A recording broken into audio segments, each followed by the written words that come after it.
తాకట్టులో ఉన్న బంగారానికి తక్షణ విముక్తి. ఈ రోజు మార్కెట్ రేట్ క్యాష్ మీ చేతిలో. శివ గోల్డ్ కంపెనీ, మీ నమ్మకానికి వెల్కమ్ టు మై షో. అంతులేని కథ. 50 సంవత్సరాల తర్వాత కూడా మనందరం గుండెల్లో పెట్టుకొని చూసుకుంటున్న సినిమా. కె బాలచంద్ర సృష్టించిన ఒక అద్భుతం. ఎంతోమంది కొత్త నటులతో ఆయన సృష్టించిన ఒక అద్భుతమైన సినిమా ఈ సినిమా. సో ఈ సినిమా రిలీజ్ అయ్యి నేటికి 50 సంవత్సరాలు పూర్తవుతుంది. ఈ నేపథ్యంలో ఆ సినిమాలో హీరోగా నటించిన నారాయణరావు గారు మనతో ఉన్నారు. ఆయన ఒక్కరే కాదు, ఆ సినిమాలో రజనీకాంత్, సరిత ఇలాంటి ఎంతోమంది, ఫటాఫట్ జయలక్ష్మి, ఇలా ఎంతోమంది కొత్త నటులు ఆ సినిమాలో యాక్ట్ చేశారు. ఎప్పటికీ అజరామరమైన సినిమా అది. సో ఆ సినిమాకి 50 ఏళ్ళు ఎలా అయితే పూర్తయినాయో, నారాయణరావు గారి సినీ కెరీర్ కూడా అలాగే 50 ఏళ్ళు పూర్తయినాయి. ఈ నేపథ్యంలో ఆయనతో మాట్లాడి అంతులేని కథ విశేషాలు, అలాగే ఆయన జీవిత విశేషాలు అన్నీ తెలుసుకుందాం. హాయ్ సార్, నమస్తే. ఐ డ్రీమ్ ప్రేక్షకులందరికీ కూడా నా హృదయపూర్వక నమస్కారాలు. ఈరోజు చాలా సుదినం, ముఖ్యంగా నాకెంతో ప్రాముఖ్యం గల రోజు. సరిగ్గా 50 ఏళ్ల క్రితం నేను నటించిన తొలి చిత్రం అంతులేని కథ. ఆ సినిమాలో నటించడం అనేది నిజంగా నా అదృష్టం. మా గురువుగారు కె బాలచంద్ర గారు, ఆయన దర్శకత్వంలో, అలాగే ఆయన అసోసియేట్ ఈరంకి శర్మ గారి ట్రైనింగ్లో నేను ఈ సినిమాలో నటించాం. ఇంకో విషయం ఏంటంటే, ఆ సినిమా రిలీజ్ చేసింది NT Rama Rao cinema Aradhana. Sir, super duper hit cinema. Sir, NT Rama Rao, Vanisri గారు నటించినటువంటి ఆరాధన సినిమా మీద డైరెక్ట్గా రిలీజ్ చేశారు ఈ అంతులేని కథ. అది లక్ష్మీ ఫిలిమ్స్, ఇదేమో నవయుగ ఫిలిమ్స్. నవయుగ సంస్థ అంటేనే అందరికీ తెలుసు, మీదే కదా. మాదే. మా నాన్నగారు 1947లో స్థాపించారు ఆ సంస్థని. ఆ స్వతంత్రం వచ్చిన సంవత్సరం అదే రోజున జెండా ఎగరేసి విజయవాడ గాంధీనగరంలో నవయుగ ఫిల్మ్స్ అనే సంస్థని స్టార్ట్ చేశారు. ఆ తర్వాత అనేక సినిమాలు మా నాన్నగారు డిస్ట్రిబ్యూషన్ చేశారు. కొన్ని వేల సినిమాలు చేశారు. అయితే అందులో ఇది కూడా ఒక ముఖ్యమైన చిత్రం, అంతులేని కథ. అంతులేని కథ గురించి చాలా మాట్లాడాలి. అయితే నా పర్సనల్ ఎక్స్పీరియన్స్ ఒకటి చెప్తాను. చెప్పండి. కొంత వయసు వచ్చిన తర్వాత మణిరత్నం గారి సినిమాలని ఆరాధించడం మొదలుపెట్టాను. అవును. యువ అని ఒక సినిమా ఉంటుంది. అవును. దాంట్లో కథ ఒక దగ్గర స్టార్ట్ అవుద్ది. 3 క్యారెక్టర్లు ఉంటాయి. కథ జరిగి మళ్ళీ ఎక్కడైతే ఫస్ట్ క్యారెక్టర్ స్టార్ట్ అయిందో రెండో క్యారెక్టర్ మళ్ళీ అక్కడికి వచ్చి ఆ క్యారెక్టర్ స్టార్ట్ అవుద్ది. Okay, good. అంటే స్క్రీన్ ప్లేకి ఒక ఫుల్ఫిల్నెస్ లాగా ఉంటుంది అనమాట అది. అవును, ఆయన గొప్ప దర్శకుడు ఆయన. అప్పటికి నాకు బాలచంద్ర గారి సినిమాలు తెలియదు సార్. ఓకే. అంటే నేను ఇంకా సినిమా లోతుల్లోకి వెళ్ళలేదు, అప్పుడప్పుడు చూస్తున్నాను. Okay okay. ఆ స్క్రీన్ ప్లే చూసి అబ్బా, ఇలాంటి ఒక స్క్రీన్ ప్లే ఉంటుందా, కథను చెప్పే విధానం ఇలా ఉంటుందా అని చెప్పి చాలా ముచ్చటపడ్డా, చాలా ఆనందపడ్డా. మణిరత్నం గారిని అడ్మైర్ చేయడం స్టార్ట్ చేశాను. కానీ కొంత వయసు వచ్చిన తర్వాత అంతులేని కథ చూసా. ఫస్ట్ షాటు తల్లి కూతురికి బాక్స్ ఇస్తే అమ్మ ఆఫీస్కి వెళ్ళొస్తాను అంటది. సినిమా అంతా అయిపోయిన తర్వాత అదే తల్లి మళ్ళీ అదే బాక్స్ ఇస్తే అమ్మ ఆఫీస్కి వెళ్ళొస్తాను అంటది. అయిపోయింది. Very good, very good. అంటే 50 ఏళ్ల క్రితం ఈ స్క్రీన్ ప్లే రాశారా? అవునండి. ఇది కథాపరంగా అయితే సుజాత గారని ఒక రైటర్ తమిళ్లో. సార్ తెలుసు సార్. సుజాత గారు అంటే అది పెన్ నేమ్ యాక్చువల్గా, జంటే. ఆయన సుజాత అనే పేరు పెట్టి శంకర్ గారి సినిమాలో కూడా వర్క్ చేశారు, రాసేవారు. అయితే ఆయన స్క్రీన్ ప్లే కథ, మెయిన్ కథ మాత్రం ఆయన ఇచ్చారు. స్క్రీన్ ప్లే అంతా చేసింది బాలచంద్ర గారు. బాలచంద్ర గారి స్క్రీన్ ప్లే అంటేనే పాత్ర ప్రధానంగా ఉంటుంది. సెంట్రల్ ఆఫ్ ఐడియా కంటే కూడా సజీవంగా ఉంటాయి పాత్రలు. అందుకనే వాళ్ళతో చేయించుకోవడం కానీ అవన్నీ ఆయన కరెక్ట్గా ఉండబట్టి ఆ పాత్రలన్నీ కలిస్తే ఒక మంచి కథ అవుతుంది. ఫర్ ఎగ్జాంపుల్ అంతులేని కథ ఉందంటే ప్రతి పాత్ర ఒక ఇంపార్టెంట్ పాత్రే. ఎవరు ఎక్కువ ఎవరు తక్కువ అని చెప్పడం కష్టం.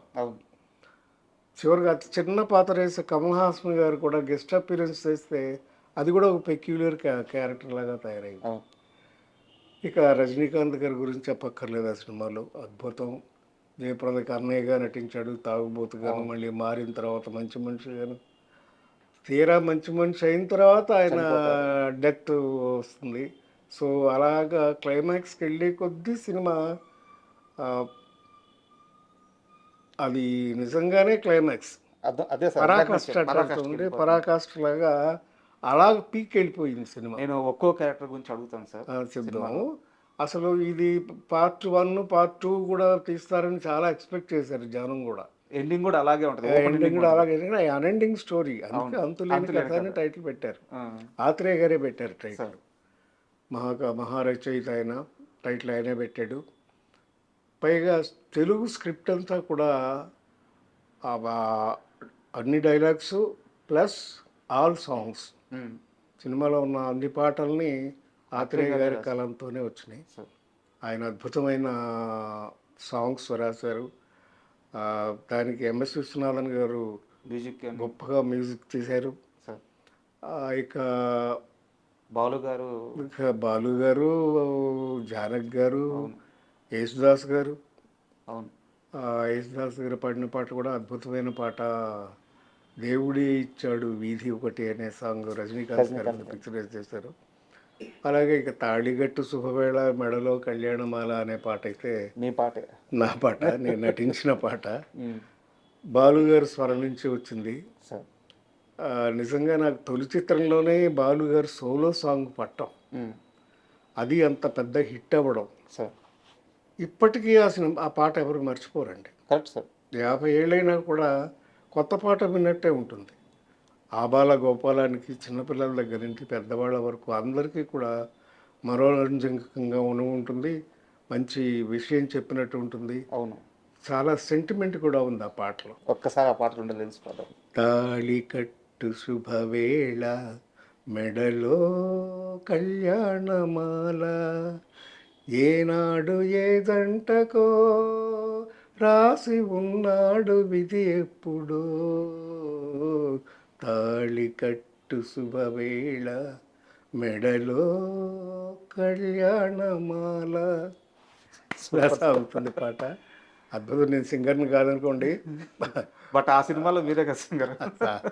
అంటే నేను నటించాను. ఆ సినిమా గురించి మాట్లాడేటప్పుడు సార్, మీ పాత్ర గురించి తీసుకుంటే సినిమా మొత్తం మీద సరిత క్యారెక్టర్ని ఒక పులిలాగా చూపించారు. అవును. కానీ మీరు గమనించారా, సినిమాలో సరిత కాస్త నవ్వుతూ మాట్లాడేది ఒక్క మీ క్యారెక్టర్తోనే. కరెక్ట్. ఆఖరికి తను ప్రేమించిన వ్యక్తితో కూడా స్ట్రిక్ట్గానే ఉంటారు, గట్టిగానే మాట్లాడుతుంటారు. అత్తగారింటికి వెళ్తే అత్తగారితో కూడా అలాగే మాట్లాడుతుంది. అంటే సరిత పాత్రకి మాస్క్ లేకుండా ఒక అమ్మాయి ఎలా అలా ఉండేది ఒక్క మీ దగ్గర మాత్రమే. అద్భుతమైన స్నేహం ఉంటుంది ఆ పాత్రతో. అవును, ఇండైరెక్ట్గా చాలా గోపాల్ పాత్రతో ఉంటుంది. పైగా చెల్లెలి పెళ్ళి ఫిక్స్ అయిన తర్వాత వచ్చి నా దగ్గరకు వచ్చి అడుగుతుంది డాబాలో. అవును, గోపాల్ నువ్వు పాట పాడాలి అని అంటే, అప్పుడు నేను అంటాను, నాకు సభాయోగమే లేదనుకున్నాను, ఇప్పుడు కళ్యాణ యోగం కూడా లేదు. అంటే నేను ప్రేమించాను, అఫ్కోర్స్ నాది వన్ సైడ్ లవ్ అనుకోండి, అయినా కూడా నాకు సభాయోగం కల్పిస్తున్నారు, నేను తప్పకుండా పాడతానని చెప్పేసి ఒప్పుకుంటాడు.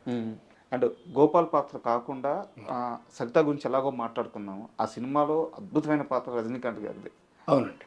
అంటే ఒక తాగుబోతు అన్నగా ఇంటి బాధ్యతలు పట్టించుకోకుండా జులాయిగా తిరుగుతూ ఉండే ఒక పాత్ర. బట్ అంటే ఒక సీన్ ఉంటుంది సార్, భార్య ఇంటికి తాగొస్తాడు, చెల్లెలు తిట్టి తరిమేస్తుంది, బయటికి వెళ్ళి దేవుడే ఇచ్చాడు వీధి ఒకటని పాట పాడుకుంటాడు. అయిపోయిన తరువాత అర్ధరాత్రి వచ్చి భార్యతో బిడ్డను అక్కడ వదిలేసి భార్యను తీసుకెళ్ళి లోపల గదిలో శృంగారానికి వెళ్తారు. వెళ్ళి చెల్లెలు లేచిన తర్వాత ఆ బిడ్డ ఏడుకుని లేచిన తర్వాత బయటకు వస్తే ఒక లుంగి కట్టుకొని వచ్చి నిలబడతారు రజనీకాంత్ పాత్ర. అక్కడ మొహం మీద తిడతారు మన సరిత పాత్ర, ముండా అంటుంది. అంటే ఒక పాత్ర కోసం ఆయన ఆ రోజుల్లో ఉన్నారు. అంతేకాకుండా తర్వాత ఒక సీన్లో కన్న కొడుకే నోటు మీద ఉమ్మేస్తాడు, ఫేస్ మీద. అవన్నీ పడతాడు, అన్నీ బాగానే చేస్తాడు. అలాంటి సిచ్యువేషన్స్లో తీయడం అనేది చాలా కష్టం. సార్. ఫర్ ఎగ్జాంపుల్ ఒక షాటు దాంట్లోనే పెట్టారు. ఆ తాళి దేవుడే ఇచ్చాడు వీధి ఒకటిలో ఒక్కొక్కసారి రజనీకాంత్ గారు బయట బయట రోడ్డు మీద పాట పాడుతుంటే ఈవిడ ఒక్కొక్కసారి ఒక కర్టన్ క్లోజ్ చేస్తుంది, అవును. మళ్ళీ పక్కెచ్చి మళ్ళీ సిగరెట్ వేస్తాడు, అవును. మళ్ళీ కర్టన్ వేస్తుంది, మళ్ళీ ఇంకో చాటుకి వెళ్ళి మళ్ళీ సిగరెట్ వేస్తాడు, మళ్ళీ కర్టన్ వేస్తుంది. ఇలా ఒకటే షాట్ పెట్టారు ఆయన డైరెక్టర్ గారు. సింగిల్ షాట్ అది మొత్తం చేయాలి. కర్టన్ వేస్తే ఈయన సిగరెట్ పట్టాల. ఓకే. అట్లాగా దగ్గర దగ్గర ఒక 50 టేకులు అయ్యాయి. అబ్బా. ఎందుకంటే ఆయన సరదాగా రజనీకాంత్ చూపించాడు ఒకరోజు, సార్ ఇట్లా సిగరెట్ వేస్తుంటే బాగానే ఉంది, అయితే వాడదాం అని చెప్పి షర్ట్లో వాడాడు. అది తమిళంలో కూడా ఉండదు సిగరెట్ వేయడం. అయితే సాయంత్రం ప్యాకప్ అయిపోయింది, నెక్స్ట్ డే స్టార్ట్ చేశారు. అది నైట్ ఎఫెక్ట్, ఆ నైట్లే షూట్ చేయాలి. అందుకని 6 గంటలకు మొదలుపెట్టి రాత్రి 10 దాకా చేసేవారు. రెండో రోజు మళ్ళీ ప్యాకప్ అవుతుంది, ఇంతవరకు షాట్ ఓకే అవ్వాల. రజనీకాంత్ గురువుగారి దగ్గర, గురువుగారు నేను చేయలేను, నాకు వదిలేయండి ప్లీజ్, మార్చండి సార్ షాట్ అన్నాడు. ఎందుకు రాదు, చేయగలవు నువ్వు, చెయ్యి అని చెప్పి అప్పుడు ఓకే చేశాడు ఆయన షాట్. అలాంటిది ఎక్స్పెరిమెంట్లు చాలా ఉన్నాయి ఆ సినిమాలో. సార్ ఇక్కడ చిన్న డౌట్, యాక్చువల్గా ఆ పాటలో కానీ ఆ సినిమాలో కానీ ఆ రజనీకాంత్ సిగరెట్ ఎగరేసి పట్టుకునే ఆ స్టైలు, నిలబడే ఆ స్టైలు, దానివల్లే ఆయనకంటూ ఒక మంచి సినిమాలు రావడము, మంచి ఇమేజ్ వచ్చేసింది ఆయన.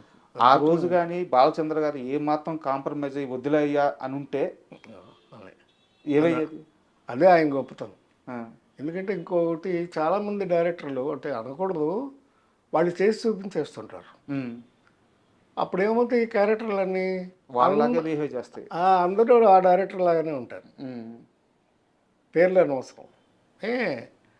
బాలచంద్ర గొప్ప ఏంటంటే ఆయన చేయడు, చేసి చూపించడు. నీలో ఎంత టాలెంట్ ఉందో దాన్ని బయటికి లాగుతాడు. That's his technique. మనం చేసేదాన్ని బట్టి ఇంకా ఇంకా ఇంకా ఇంప్రూవ్ చేస్తాడు. బాగా చేస్తున్నారని ఆయనకి ఇంప్రెషన్ కలిగింది అనుకోండి, ఇంకా ఇంప్రూవ్ చేసి ఇంకా పకడబందీగా తీస్తాడు సినిమా. ఇంకొక షాట్ కరెక్ట్గా గుర్తుంది నాకు. దాంట్లో ఒక సీన్లో వచ్చి రజనీకాంత్ వచ్చేసి జయప్రదని తిడతాడు, ఏంటి పౌడర్లు రాసుకుని లిప్స్టిక్ రాసుకుని వెళ్తున్నాను సానిదానిలా అంటాడు. అవును. ఒక్కసారి ఆ అమ్మాయి వేసి రే ఏడ్చి నవ్వద్ది, నా ఏడ్చి నవ్వి వచ్చి చెప్తుంది, రే నేను ఈ పౌడర్ రాసుకునేది బూడిదరా, ఇది ఎందుకు రాసుకుంటున్నాను తెలుసా, సంపాదించడం కోసం రాస్తున్నాను. ఎవరి కోసం చేస్తున్నానో తెలుసా, చూడరాని పాస్బుక్లు తీసి ఒకటొకటి పడేస్తా. అవును. ఇది నీ చెల్లెళ్ళు పెళ్లి కోసం, ఇది నీ గుడ్డి తమ్ముడు ఆపరేషన్ కోసం, ఇది దీనికోసం. అట్లాగా అందరి పేర్ల డబ్బులు సేవ్ చేస్తున్నాను రా, నా పేరున ఒక్క పాస్బుక్ ఉందేమో చూడు, చెప్పరా ఏమన్నా ఉంటే. ఉండమోపి నువ్వు చెప్పేది ఏమిట్రా, ఆ రోజున నువ్వు వచ్చి నిలబడు, ఇంటి పెద్దగా నిలబడు, ఆ రోజు నేను ఇంట్లోంచి నువ్వు మెడబట్టి బయటికి వింటూ నేను హాయిగా వెళ్ళిపోతా అని చెప్తుంది. ఈ షాటు అది మళ్ళీ సింగిల్ షాట్ పెట్టారు ఆయన బాలచంద్ర. జనరల్ మంచి పర్ఫార్మెన్స్ ఉంటే ఆయన సింగిల్ షాటే పెడతారు. ట్రైలీ మూమెంట్, ఆర్టిస్ట్ మూమెంట్ ఏదో రెండే ఉంటాయి. ఒకవేళ ఆర్టిస్ట్ మూమెంట్లో ఉంటే ట్రైలీ ఉండదు, ట్రైలీ మూమెంట్లో ఉంటే ఆర్టిస్ట్ మూమెంట్ ఉండదు. పొద్దున్నే షూటింగ్ మొదలెట్టాము మేమంటే అందరం ఉండాలి, సెట్లోనే ఉండేవాళ్ళు. అంటే మాకు అందరికి ఫస్ట్ పిక్చర్ అందరు సార్, సో అబ్జర్వ్ చేసినట్టు ఉంటుంది. పొద్దున్నే వెళ్ళిపోయేవాళ్ళు, 4 గంటలకు వెళ్ళిపోతే అందుబాటులో ఉన్నట్టు ఉంటుంది, అందుబాటులో ఉన్నట్టు మాకు అబ్జర్వేషన్ లాగా ఉండేది. Correct. It's a training process almost. పొద్దున్నే మొదలుపెట్టాము షూటింగు, సాయంత్రం అయిపోయింది ప్యాకప్. మళ్ళీ రెండో రోజు పొద్దున్నే మొదలుపెట్టారు, సాయంకాలం అయిపోయింది ఆల్మోస్ట్ ప్యాకప్. షాట్ ఓకే ఇవ్వాల. జయప్రద చిన్నపిల్ల ఆల్మోస్ట్ అప్పటికి, తనకి ఒక 17 ఏళ్ళు 18 ఏళ్ళు అంతే, అనుభవం కూడా లేదు.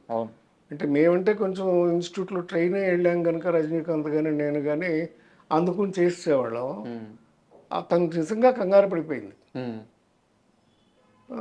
మేకప్లో రూమ్లోకి వెళ్ళిపోయి నేను రాజమండ్రి వెళ్ళిపోతాను, నా సినిమా వద్దు ఏం చేశారా? ఏడ్చేసి ఏడుస్తుంటే అప్పుడు పక్కనే కూర్చుని నేను రజనీకాంత్ మేకప్ రూమ్ అక్కడే న్యూటన్ స్టూడియో అని బాగా గుర్తుంది. లేదమ్మా, నువ్వు ఏమాత్రం డిసప్పాయింట్ అవ్వద్దు, ఇది నీకు బ్రహ్మాండమైన పేరు తీసుకొస్తుంది, నువ్వు పెద్ద హీరోయిన్ అయిపోతావు, స్టార్ అయిపోతావు అని చెప్తే అప్పుడు ధైర్యంగా వెళ్ళి చేసింది. మళ్ళీ షార్ట్ ఓకే అయింది. యాక్చువల్గా నాకు నెక్స్ట్ క్వశ్చన్ కూడా అదే సార్. సార్ జయప్రద గారిని ఒక ఇంటర్వ్యూలో అడిగితే అసలు ఆ సినిమాలో షూట్ ఏం నడుస్తుంది, నేను ఏం యాక్ట్ చేస్తున్నాను నాకు ఏం తెలియదు, తెలుసుకునే అంత వయసు కూడా నాకు లేదు. కరెక్ట్. బాలచంద్ర గారు ఏమి చెప్తే నేను అది చేశాను. ఇన్ని సంవత్సరాల తర్వాత వెనక్కి తిరిగి చూసుకుంటే నా జీవితంలోనే కాదు ఏ నటి జీవితంలో కూడా అలాంటి క్యారెక్టర్ మళ్ళీ రాదు. కరెక్ట్. అటువంటి అవకాశాన్ని నాకు ఇచ్చారు ఆయన అని చెప్పి అంత ఆనందంగా రైట్ రైట్ రైట్. 17 ఏళ్ల వయసుకి అలాంటి ఒక పాత్ర రావడం ఎంత అదృష్టం సార్. నిజంగా అదృష్టం. అలా చేసింది ఇప్పుడు ఆ అమ్మాయి, అద్భుతంగా చేసింది. జంకినట్టు కూడా ఎక్కడ కనపడదు క్యారెక్టరైజేషన్లో. గెటప్ కానీ ఆ స్టైల్ కానీ మెయింటైన్ చేయడం అవన్నీ తమిళ్లో చేశారు. కానీ ఆవిడ సుజాత గారు ఒరిజినల్గానే ఆవిడ అలాగే ఉంటారు సార్. తమిళ్లో సుజాత గారు చేశారు, బట్ తెలుగులో మాత్రం జయప్రద గారు తినేశారు అసలు. అద్భుతం. సార్ ఒక చిన్న డౌట్, ఈ సినిమా కోసం మీరు ఫిల్మ్ ఇన్స్టిట్యూట్లో ఉన్నప్పుడు ఆడిషన్కి వచ్చి మిమ్మల్ని, రజనీకాంత్ గారిని, ఇంకో నటుని ముగ్గురిని సెలెక్ట్ చేశారు. ప్రదీప్ శక్తి మీ ముగ్గురిని సెలెక్ట్ చేశారు. సో ఆ సెలక్షన్ ప్రాసెస్ ఎలా జరిగింది? లేదండి, అది బాలచంద్ర గారు అప్పుడప్పుడు మాకు ఎగ్జామినర్గా వచ్చేవారు. ఓకే. మేము చేసిన ప్రాక్టికల్స్ కొన్ని చూశారు. అది అయిపోయిన తర్వాత ఛాంబర్ వాళ్ళు ఏం చేశారంటే ఒక పుస్తకం ప్రింట్ చేశారు. ఆ సంవత్సరం బయటకు వచ్చేసి ఆర్టిస్టులు అందరినీ, మేమే ఫస్ట్ బ్యాచ్ కదా, ఆ ఫోటోలు వేసి ఛాంబర్ బుక్లో ప్రింట్ చేశారు ఫోటోలు. అందులో చూసి సెలెక్ట్ చేశారు, వీళ్ళు బాగుంటారు అనుకుని. ఓకే. ఆ ముగ్గురిని మమ్మల్ని సెలెక్ట్ చేసి మాకు బండి పంపించారు. నేను, రజనీకాంత్, ప్రదీప్ శక్తి. ప్రదీప్ శక్తి అంటే మీకు ఎందుకు తెలుసు, చాలా సినిమాలు చేశాడు, మంచి హైట్గా ఉంటాడు. దాంట్లో కండక్టర్ క్యారెక్టర్ ఆయన ప్రదీప్ శక్తి. గుంటూరు కురాడు, తెలుగు అబ్బాయి.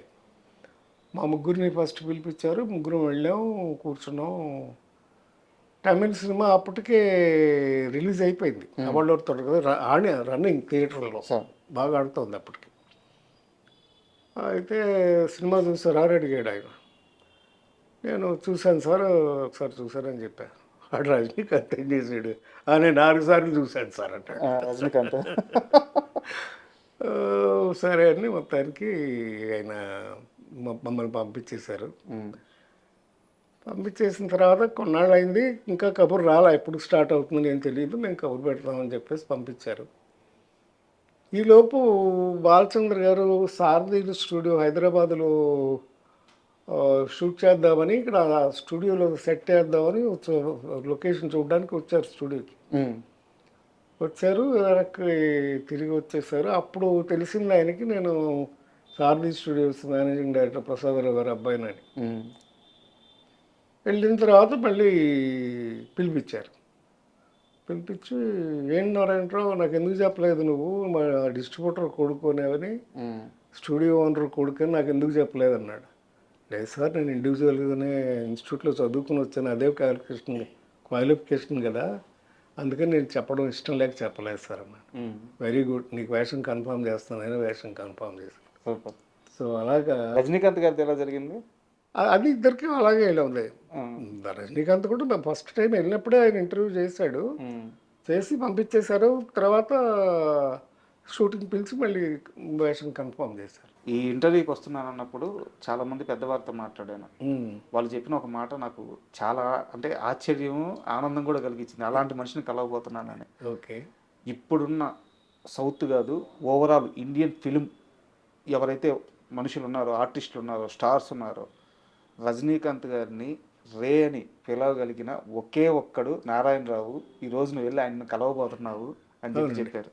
ఎప్పుడు ఒకే దీంట్లో ఉన్నాం, ఎప్పుడు కాదు, వాళ్ళు ఇద్దరికి అలవాటు ఉంది, కానీ ఒకే సిగరెట్ కాల్చేవాళ్ళం. షేరింగ్ అంత క్లోజ్గా ఉండేవాళ్ళం. మా ఇంటికి వచ్చేవారు. మా అక్కయ్య వాళ్ళ కాపురం మెడ్రాస్లో ఉండే. సో మా అక్కయ్యని పిలిచేవాడు, భోజనాలకు కానీ వాటికి కానీ రావటం. చాలా క్లోజ్గా ఉండేవాళ్ళం. కంటిన్యూస్ అండి. ఈ అంతులేని కథలో యాక్ట్ చేయడమే కాకుండా తర్వాత వరుసగా 2 సినిమాలు యాక్ట్ చేశాం. సార్. చిలకమ్మ చెప్పింది అని ఒక సినిమా, ఈరంకి శర్మ గారి డైరెక్షన్. సార్. అందులో కూడా రజనీకాంత్, సంగీత, నేను, శ్రీప్రియ. అది ఈరంకి శర్మ గారని ఆయన డైరెక్షన్. ఫస్ట్ పిక్చర్ ఆయన డైరెక్షన్లో, బాలచంద్ర గారి కో డైరెక్టర్. అది పాలకొల్లో షూటింగ్ చేసేవాళ్ళం. 3 నెలలు 15 రోజులు 10 రోజులు షెడ్యూల్ పాలకొల్లోనే షూటింగ్. సార్. మళ్ళీ అందరం మా యూనిట్ మాకు ఎట్లా ఉండేదంటే ఆ రోజుల్లో కాల్ షీట్ అని షూటింగ్ ఉంటేనే వెళ్ళాలి, అది ఆ పద్ధతి లేదు అప్పుడు. మేమే ట్రావెలింగ్ తోసేవాళ్ళం, మేమే కెమెరాలు మోసుకెళ్ళేవాళ్ళం, మేమే అట్లాగే స్క్రిప్ట్లు చదివేవాళ్ళం, అసిస్టెంట్లు ఉండేవాళ్ళకి డైలాగులు నిలిపేవాళ్ళం. అలా యాక్ట్ చేస్తూ ఉండగా పాలకొల్లో చేస్తున్నప్పుడు ఒక అబ్బాయి వచ్చాడు. ఎవరో తెలుసా అబ్బాయి? పాలకొల్లు అంటేనే చేసేసి ఉంటారు. చెప్పండి, మీ నోటితో చెప్పండి. ఆయన అప్పుడే చదువుకుని ఫినిష్ చేసి వచ్చారు, చదువు అయిపోయింది. మేము రజనీకాంత్ నేను ఇద్దరం షూటింగ్లో ఉన్నాం. మాతో వచ్చి మాట్లాడారు. మాట్లాడిన తర్వాత హోటల్ ఉంటే మా హోటల్కి వచ్చి మాతో పాటు ఉండి చాలాసేపు మాట్లాడి ఫైనల్గా చెప్పింది ఏంటంటే నాకు కూడా యాక్టింగ్ నేర్చుకోవాలని ఉంది అని అన్నాడు. ఆయన యాక్ట్ చేయాలని ఉందని. అప్పుడు మేము ఇద్దరు చెప్పిన సలహా ఏంటంటే, మేమిద్దరం కూడా అదే ఇన్స్టిట్యూట్లో చదువుకున్నామయ్యా. అప్పుడు వచ్చి ఏమని పిలిచారు మిమ్మల్ని? సార్ అన్నారా, హీరో గారు అన్నారా? మమ్మల్ని అంటే సార్ అనేవాడు, అన్నయ్య అనేవాడు. అట్లా చెప్పండి. మేము వయసులో పెద్దాళ్ళం కదా. రజనీకాంత్ నాకంటే 4 ఏళ్ళు 5 ఏళ్ళు పెద్దాడు. ఆ అబ్బాయి రజనీకాంత్ గారిని ఏమని పిలిచారు? అన్నయ్య అని పిలిచాడు. అన్నయ్య అని పిలిచారు. మిమ్మల్ని అన్నయ్య అని పిలిచారు. తర్వాత ఏం సలహా ఇచ్చారు అబ్బాయికి? సరే, అబ్బాయిని వెంటనే వచ్చి జాయిన్ అవ్వమంటే మెడ్రాస్ వచ్చి ఇన్స్టిట్యూట్లో జాయిన్ అయ్యాడు. తర్వాత ఇప్పుడు ఎంత ఉన్నాడో ఎంత ఎదిగాడో మీ అందరికీ తెలుసు. చెప్పండి, అబ్బాయి పేరు చెప్పండి. నేను చెప్పాలా ఇంకా? మెగాస్టార్ చిరంజీవి. అప్పుడు మా పరిచయమే. ఆ తర్వాత ఆయన మెడ్రాస్ రావడం, ఇన్స్టిట్యూట్లో ఆయన చదువుతున్న రోజుల్లో కూడా నేను వెళ్తూ ఉండేవాడిని. ఎందుకంటే మాకు టీచరు దేవదాస్ కంకాల్ గారు, మా బ్యాచ్ కూడా ఆయన ప్రొఫెసర్. సారథి స్టూడియోస్ ఈరోజు అమీర్పేటలో, హైదరాబాద్ నడిబొడ్డులో, అంటే నేను కమర్షియల్గానే మాట్లాడుతున్నాను, అద్భుతమైన ల్యాండ్. కనీసం 1000 కోట్ల ఆస్తి అది. అవునండి, మీదే అది. అవునండి. అంటే యాక్చువల్ బేసికల్గా మా ఫాదర్ మొదటి నుంచి డిస్ట్రిబ్యూటర్, చెప్పాను కదా, నవయుగ ఫిలిమ్స్. అవును. నవయుగ సంస్థ అనేది టాప్ మోస్ట్ డిస్ట్రిబ్యూషన్ సంస్థ ఇన్ ఆంధ్రప్రదేశ్. ఈ రోజుల్లో లాగా జిల్లాల వారీ కాదు, అప్పుడు టోటల్ ఆంధ్రప్రదేశ్. అవును. 3 ఏరియాలకి ముగ్గురు ఉండేవారు. మా పెద్దనాన్నగారేమో విజయవాడలో ఉండేవారు, హెడ్ ఆఫీస్ అది. మా నాన్నగారేమో గుంటకల్లో ఉండేవారు. సో అందుచేత నేను గుంటకల్లోనే పుట్టా. నేను చదువుకునే 8th క్లాస్ వరకు గుంటకల్లోనే చదువుకున్నాను. ఆ తర్వాత సారథి స్టూడియోస్ తీసుకోవాల్సిన పరిస్థితి వచ్చింది. ఎందుకంటే అక్కినేని నాగేశ్వరరావు గారు ఎన్టీ రామారావు గారి అపోజిషన్ భరించలేక హైదరాబాద్ వెళ్ళిపోయి షిఫ్ట్ అయిపోదామని డిసైడ్ చేసుకున్నాడు. ఆయన భరించలేక కాంపిటీషన్కే. ఎందుకంటే ఆయన డామినేటింగ్ అప్పుడు. ఎక్కువ సంస్థలు, ఇప్పుడు విజయవాహిని అంటే కంప్లీట్గా రామారావు గారి సినిమాలు. ఓకే. ఆయనకి ఎప్పుడు కూడా కాంపిటీషన్ ఉండేది వీళ్ళిద్దరికి. బట్ ఆయన ఎప్పుడు పై చేయగానే ఉండేవారు ఎన్టీ రామారావు గారు. ఆయన ఏ క్యారెక్టర్ అయినా వేసేవాడు, మహానుభావుడు. నాగేశ్వరరావు గారు ఏమో రొమాంటిక్ క్యారెక్టర్స్, కథ ఇంపార్టెన్స్ ఉన్న క్యారెక్టర్స్, సాంఘిక సినిమాలు ఇలా. మొదట్లో జానపద సినిమాలు కూడా చేశారు ఈయన. కీలుగుర్రం అన్నీ కూడా జానపదాలు కూడా చేశారు ఈయన. కృష్ణుడు వేశారు, అర్జునుడు వేశారు, అన్నీ వేశారు. ఆయన కామెడీ కూడా చేశారు కదా, మిస్సమ్మలు ఎంత గొప్పగా చేశారు ఆయన, మహానటుడు. అయితే ఏదైనా ఆయన కాంపిటీషన్ ఫీల్ అయ్యడం కొంత, చెన్నారెడ్డి గారి స్నేహం కొంత. ఓకే. మర్రి చెన్నారెడ్డి గారు చీఫ్ మినిస్టర్. అయితే ఇట్లా ఇండస్ట్రీ ఇక్కడ హైదరాబాద్ షిఫ్ట్ అయితే బాగుంటుందని అంటే, అప్పుడు నాగేశ్వరరావు గారు అంటే నాకు అక్కడ స్టూడియో లేదు. అప్పుడు స్టూడియో క్లోజ్ అయిపోయింది. వాళ్ళు అది యాక్చువల్గా చల్లపల్లి రాజా గారిది ప్రాపర్టీ. అంటే చల్లపల్లి మహారాజా గారిది వాళ్ళ అబ్బాయి రామకృష్ణ ప్రసాద్ గారిని చల్లపల్లి రాజా గారు, రియల్గా రాజు గారు ఆయన. ఆ వారిది సారథి బ్యానర్. సారథి బ్యానర్ అంటే అంతకుముందు చాలా పెద్ద పెద్ద సినిమాలు తీశారు. తమ్మారెడ్డి భరద్వాజ నాన్నగారు కూడా అక్కడ వర్క్ చేసినట్టు. దానికి మేనేజర్గా చేశారు. అవును అవును ఆయన తర్వాత మా నాన్నగారు వచ్చారు. అవును అవును అంటే అది ఎలా జరిగిందంటే ఫస్ట్ ఆ బ్యానర్, సారథి బ్యానర్ చాలా రామారావు గారితో ఆత్మబంధువు, కలిసి ఉంటే కల సుఖం, అవును ఇలాంటి సినిమాలన్నీ సారథిలో తీసినాయి. రోజులు మారాయి నాగేశ్వరరావు గారితో.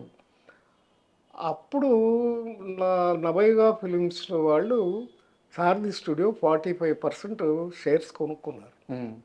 అప్పటి నుంచి మా నాన్నగారు గుంటకల్ నుంచి ఇక్కడికి షిఫ్ట్ అయ్యారు స్టూడియో మేనేజ్ చేయడానికి 64లో.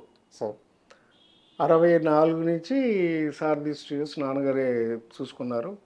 మొదట్లో ఒకటే ఫ్లోర్ ఉండేది, తర్వాత 2 ఫ్లోర్లు కట్టారు, మొత్తం 3 ఫ్లోర్లు అయినాయి. స్టూడియో బ్రహ్మాండంగా నడిచేది.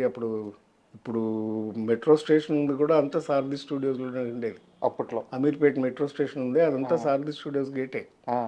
అక్కడ ఉండేది మెయిన్ గేటు. స్టూడియో మీరు అమ్మేసుకున్నారో లేకుంటే మీ వాటాలు మీరు వెనక్కి తీసుకున్నారో నాకు అంత ఐడియా లేదు. బట్ ఆ రోజుల్లో మీరు స్టూడియో కొనడానికి ఎంత ఇన్వెస్ట్ చేశారు, ఎంత మీకు రిటర్న్ వచ్చింది? లేదండి, అది ఇన్వెస్ట్మెంట్ అంటే నవైగా నుంచి ఫండ్స్ వచ్చాయి. నవైగా అప్పటికే బాగా పెద్ద కంపెనీ. సినిమాలు కొన్ని వేల సినిమాలు రిలీజ్ చేశారు, కొన్ని వేల సినిమాలు సూపర్ హిట్లు అయినాయి. సో దాని ఇన్వెస్ట్మెంటే సారథి స్టూడియోకి తీసుకున్నారు. అంటే నేను అడిగేది ఏంటంటే మీ షేర్లు వదులుకోకుండా ఉండాల్సింది లేదండి. అదేంటంటే ఫ్యామిలీ ఇది. మా ఫాదర్ వాళ్ళు 3 brothers, plus private limited company, it's not a ownership company కాదు. సో అందుకని షేర్స్ ఉండే ఎవరికి వాళ్ళకి. వాళ్ళ బ్రదర్స్ నెక్స్ట్ జనరేషన్ వాళ్ళు మాకు కలిసి రాలేదు, ఒకరికొకరు పడలేదు. మామూలే, భారతం అంతే. ఏ కుటుంబం అయినా అంతే. పెద్ద పెద్ద వాహిని స్టూడియో అట్లాంటివి అయిపోయింది, ఏవిఎం అలాగే అయిపోయింది. సో అలాంటి పరిస్థితుల్లో స్టూడియోని అమ్మేయాల్సి వచ్చింది. అమ్మేశారు. ఎందుకు అమ్మారు సార్? మీకు ఏమన్నా అంత డీటెయిల్స్ నాకు తెలియదు. మహా అయితే కొన్ని లక్షల్లో ఉంటుందా? లక్షల కోట్లు కదండి, 12 ఎకరాలు. మీరు అమ్మినప్పుడు? మేము అమ్మినప్పుడే కోట్లు అండి. అప్పుడే కోట్ల? 80s మేము అమ్మింది ఎప్పుడు? 84లో. 80s తర్వాత కదా మేము అమ్మింది.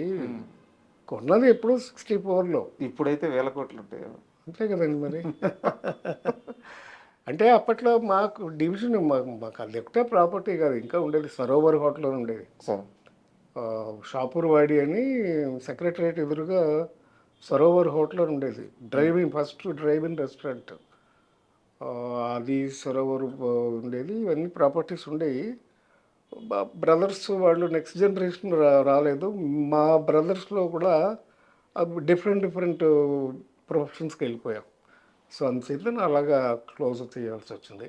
సార్, ఇండస్ట్రీలో సీనియర్ హీరోల విషయంలో కాస్త మనస్పర్ధలు అంటే అందరూ కృష్ణ గారు ఎన్టీఆర్ గారి మధ్య అని చెప్తారు, లేదా అప్పుడప్పుడు ఏఎన్ఆర్ గారు ఎన్టీఆర్ గారి మధ్య కూడా వచ్చినాయని చెప్తారు. చిన్న చిన్న భేదాలు కానీ అంటే కానీ ఎప్పుడు కూడా ఎవరు కూడా కృష్ణ గారి మధ్య నాగేశ్వరరావు గారి మధ్య విభేదాలు గురించి చెప్పరు, అసలు రాలేదని అంటారు. అయితే ఒక్క సినిమా విషయంలో వీళ్ళిద్దరి మధ్య విభేదం వచ్చింది, దానికి సారథి స్టూడియోనే సాక్ష్యంగా నిలిచింది అని చెప్పి చెప్తారు. కరెక్టే, చాలా కరెక్ట్. అదేంటంటే దేవదాస్కి ఏమైందంటే అప్పుడు అక్కినేని నాగేశ్వరరావు గారు అమెరికా వెళ్ళి హార్ట్ ఆపరేషన్ చేయించుకున్నారు.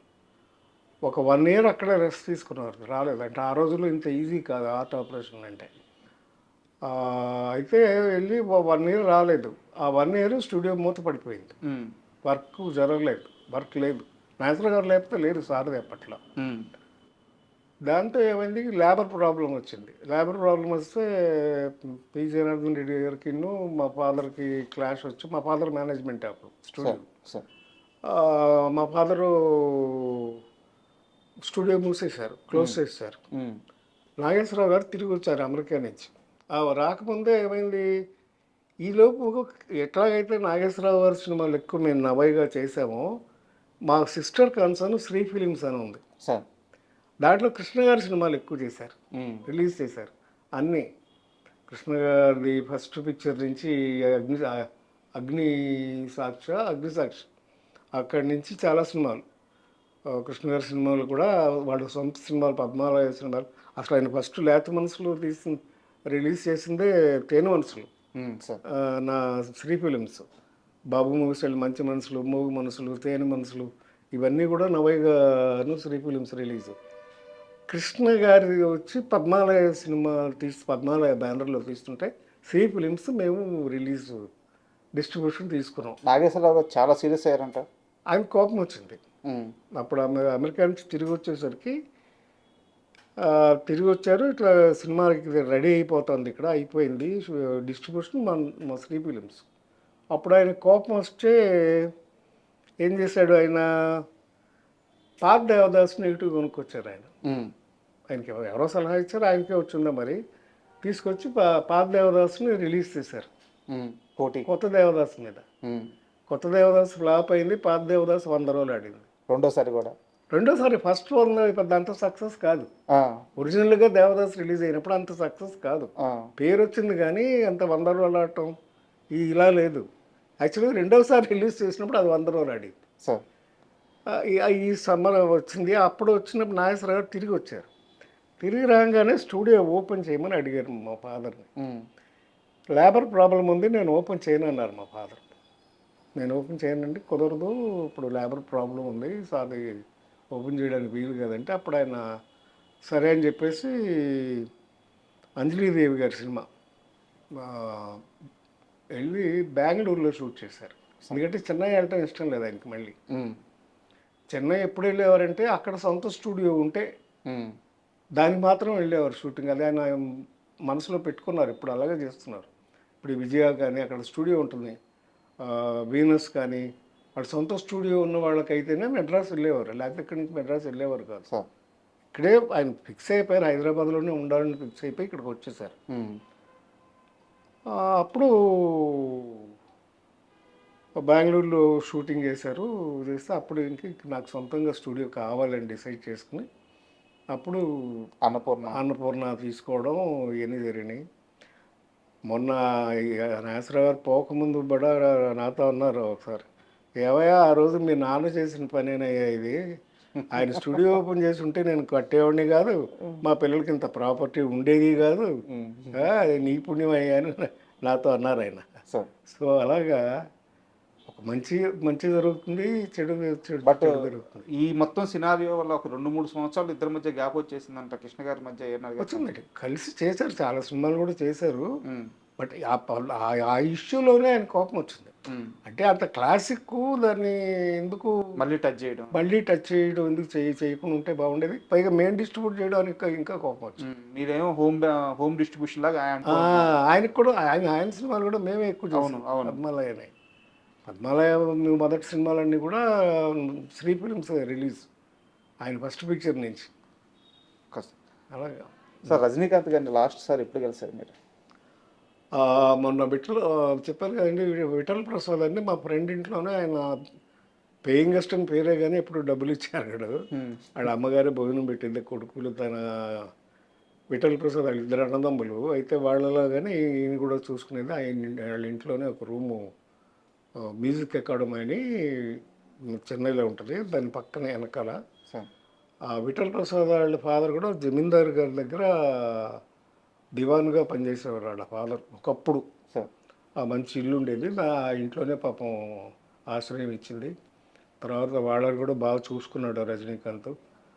వాళ్ళ అమ్మగారికి ఇల్లు కొనిపెట్టాడు. మళ్ళీ వాళ్ళిద్దరికి విఠల్ ప్రసాద్ అని ఆయనకి వాళ్ళ బ్రదర్ వేణు అని ఆయన కాల్ షీట్లు అవన్నీ అప్పచెప్పాడు, వాళ్ళకి డబ్బులు అన్నీ చూశాడు, చాలా బాగా చూసుకున్నాడు. వాళ్ళ అమ్మాయి పెళ్ళి అయితే వెళ్ళాం. వెళ్తే ఆ రోజంతా మా దగ్గర. ఏ సంవత్సరంలో పెళ్లి జరిగింది? ఒక 3 years అయింది, 3-4 years అయింది. కళ్యాణ మంటపంలోనే పెళ్లి చేశాడు. పెళ్ళి అయిన తర్వాత మమ్మల్ని అందరినీ ఆయన తోటకు తీసుకెళ్ళాడు, మా ఫ్రెండ్స్ అందరినీ. మేము 15 మంది దాకా ఉన్నాం బ్యాచ్. అందరం వెళ్ళాము, రోజంతా ఆయనతోనే స్పెండ్ చేసి వాళ్ళందరినీ మధ్యాహ్నం లంచ్ ఇంటికి తీసుకెళ్ళి వాళ్ళ ఆవిడని స్వయంగా వడ్డం చేయమని వాళ్ళతో భోజనాలు పెట్టి మా అందరికి బట్టలు పెట్టి పంపించాడు. సో అలాగే ఫ్రెండ్స్ని బాగా చూసుకుంటాం. ఏమని పిలుస్తున్నారు ఇప్పుడు?